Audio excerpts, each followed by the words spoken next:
Hello friends, welcome to your YouTube channel Infinite Target. Myself Khair Sunil. Today we discuss MCQ type questions on stress and strain. First we go for MCQ type question.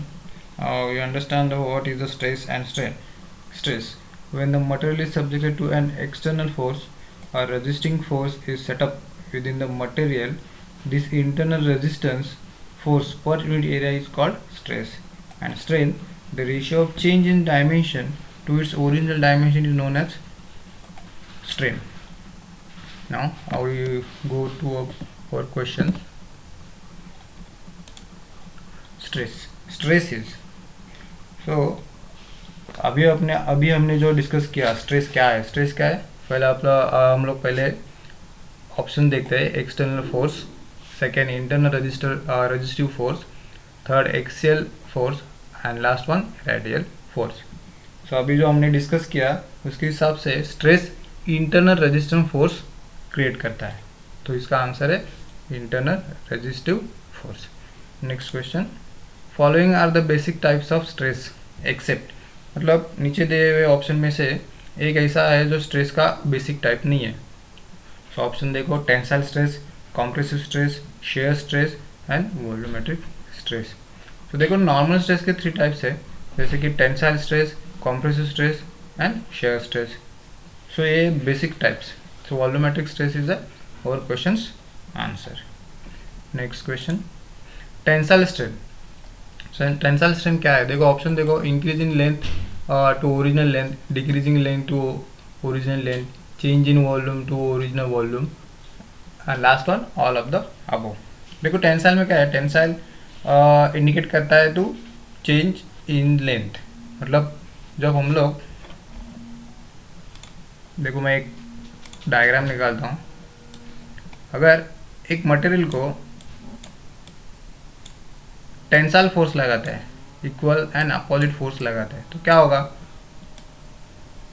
उसके material का size और shape change होगा, मतलब उसके length में increase होगा. Correct. सो इस question का आंसर है increase in length to original length. Now next question, compressive strain.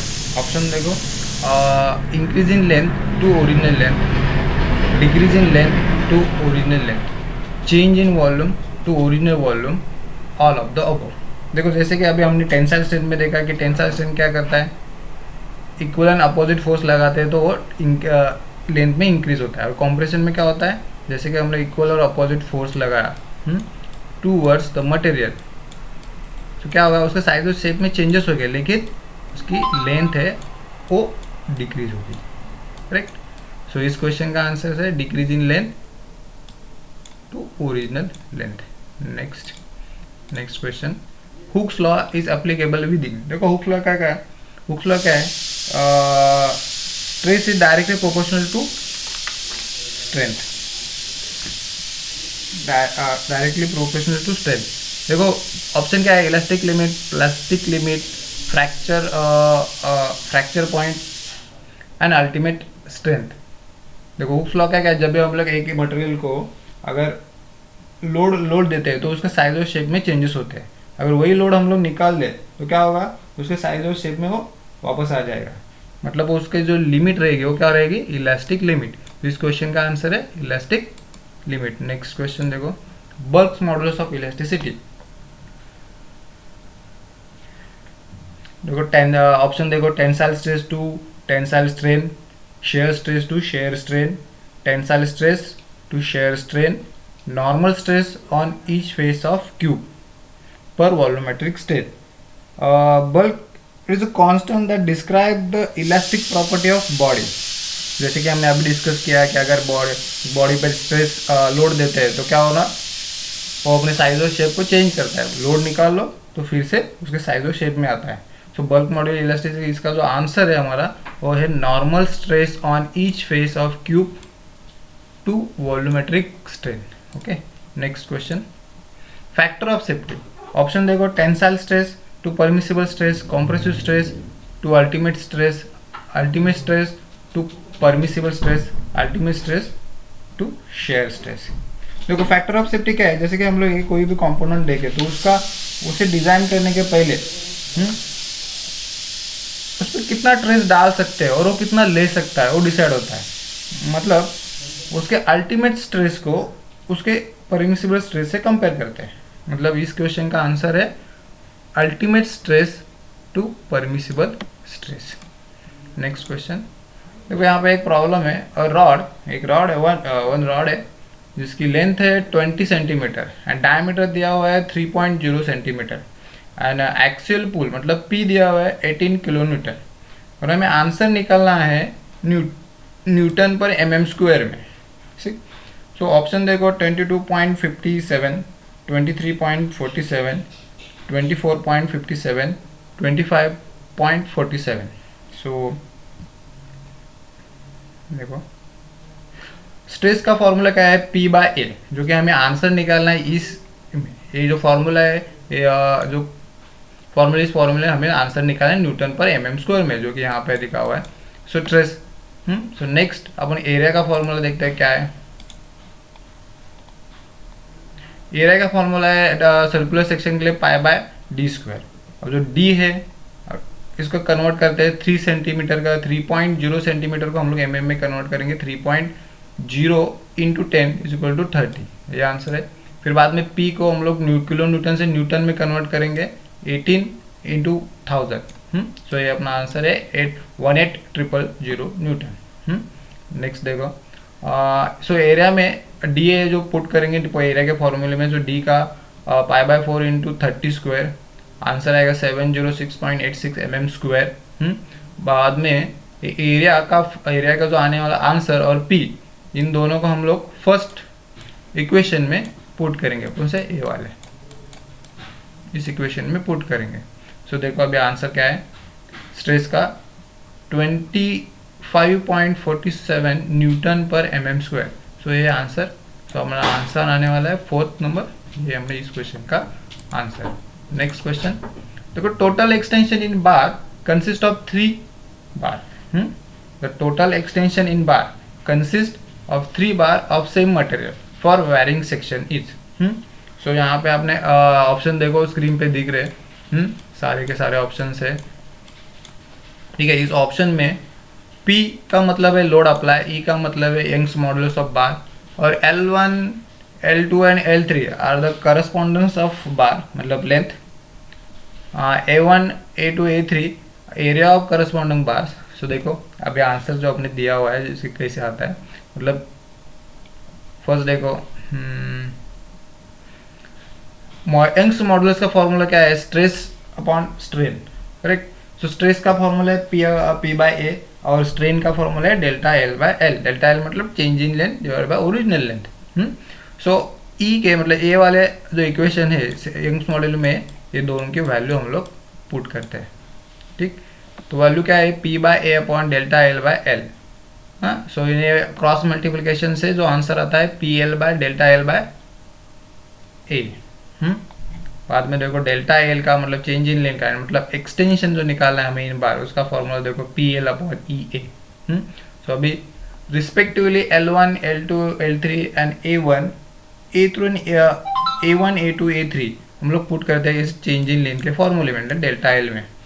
So answer आएगा delta L is equal to P/E respectively all length and areas. So अपना आंसर आने वाला है कौन सा, फर्स्ट वाला। ठीक है, next question, the relationship between Young's modulus मतलब E, capital E, bulk modulus मतलब K एंड पॉइजन्स रेशियो मतलब म्यू इज गिवन बाय। देखो ऑप्शन है capital E is equal to K in bracket 1 minus 2 mu, second capital E is equal 3K in bracket 1 minus 2 mu and capital E is equal to 2K in bracket 1 minus 2 mu. Last one है capital E is equal 2K in bracket 1 minus 3 mu. देखो ये standard है, मतलब open formula है, इसके वजह से आपको ये याद में रखना पड़ेगा। सो इसका आंसर है second option, capital E is equal to 3K in bracket 1 minus 2 mu. Next question, toughness of the material is equal to area under the part of the stress strain curve. Option देखो elasticity, plasticity, both and none. तो इस question का answer है both. Toughness of material is equal to area under the part of the stress curve. Next, what is the stress strain curve? It is the percentage of, option देखो, it is the percentage of stress and strain. It is a relation between stress and strain. It is a difference between stress and strain. None of the above mentioned. देखो अगर मैं यहाँ पे एक diagram निकालता हूँ stress strain curve की, ए stress और ए स्ट्रेन, इसमें जो पॉइंट्स देंगे ए प्रोपोर्शनैलिटी, जो बाकी ऑल ऑफ द जो भी प्रॉब्लम है, मतलब पॉइंट्स है, upper limit, lower limit, fracture point, इसमें जो दिखा हुआ है जो वो इसके रिलेशन दिखा रहे हैं, कोई परसेंटेज नहीं दिखा रहे हैं, कोई डिफरेंस नहीं है. सो दिस क्वेश्चन का आंसर है it is a relationship between stress and strain. Next question, which point on the stress strain curve occur after the proportionality limit? So upper hill point, lower hill point, elastic limit, ultimate point. देखो proportional limit अपने point है O two ए point, जैसे कि previous diagram में हमने देखा था, फिर से डायग्राम देखा था. ये जो पॉइंट है ए टू ओ, इसका मतलब है अगर हम लोग बी सी पॉइंट, क्योंकि जो पॉइंट्स दिए हुए ठीक से आए नहीं है, सो ए पॉइंट तक, ओ टू ए पॉइंट क्या है, limit, proportionality limit. After a क्या होता है, आफ्टर ए और बिफोर अपर यील्ड पॉइंट, मटेरियल अपने इलास्टिक लिमिट में रहता है. मतलब इस एरिया में से अगर हम लोग मटेरियल को अगर फोर्स लोड अप्लाई करते हैं तो उसके साइज और शेप में चेंजेस होते हैं, लेकिन लोड निकाल दिया तो क्या होगा, वापस उसके साइज और शेप में आएगा. तो आफ्टर प्रोपोर्शनैलिटी लिमिट के बाद इलास्टिक लिमिट आती है. तो इस क्वेश्चन का आंसर है elastic limit. Next question, elastic limit is the point अब, ऑप्शन देखो, up to which stress is proportional to strain, at which elongation takes place without application of additional load, up to which if the load is remove original volume and shape are regained. None of the above. देखो जैसे कि हमने अभी discuss किया कि अगर elastic limit में हम लोग कोई भी फोर्स लगाते हैं और उसे निकालते हैं तो वो अपने फिर से साइज और शेप में वापस आता है. तो इस क्वेश्चन का आंसर होता है सी. Up to which if the load is removed original volume and shape are re-again. Next question, the thermal stress is a function of P, coefficient of linear expansion, Q, modulus of elasticity, R, temperature rise. Option देखो P and Q and R, only P, only R. देखो यहाँ पे thermal stresses लिखे हैं, इसका मतलब ये होता है कि ये टेम्परेचर के रिलेटेड है. तो इस क्वेश्चन का आंसर होगा only R. Next question, the stress which act in direction of perpendicular to area is called. देखो अगर परपेंडिकुलर डायरेक्शन ऑफ परपेंडिकुलर सोचे तो मतलब टेंसाइल स्ट्रेस हुआ. देखो ऑप्शन देखो, shear stress, normal stress, thermal stress, none of the above.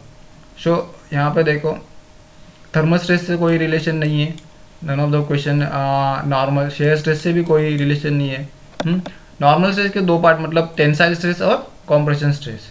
देखो तो इसके हिसाब से इस क्वेश्चन का आंसर होता है नॉर्मल स्ट्रेस.